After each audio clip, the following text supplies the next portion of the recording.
Bismillahirrahmanirrahim.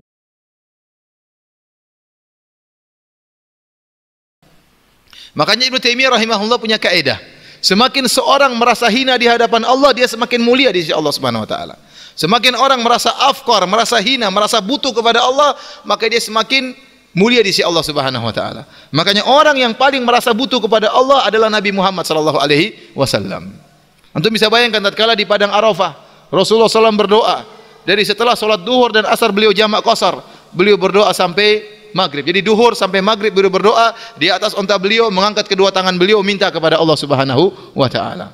Berdoa berjam-jam minta kepada Allah Subhanahu wa taala di bawah terik matahari, di atas unta beliau tidak bergeming minta kepada Allah Subhanahu wa taala. Kenapa? Beliau merasa butuh, padahal surga tidak akan terbuka kecuali yang mengetuknya Nabi sallallahu alaihi wasallam. Ya, Nabi adalah hamba Allah yang paling merasa butuh kepada Allah. Ya, makanya beliau salat sampai kaki beliau bengkak.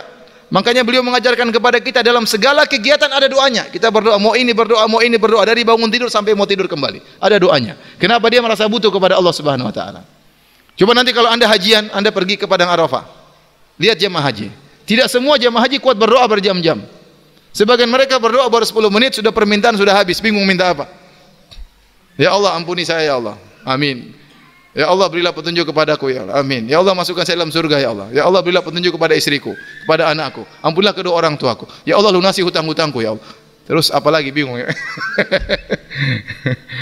Nabi SAW doa berjam-jam. Saya pernah berhajian dengan sebagian ulama, subhanallah. Saya lihat mereka berdoa menangis berjam-jam. Saya tidak bisa seperti mereka. Kenapa? Karena mereka lebih mengenal Allah daripada saya.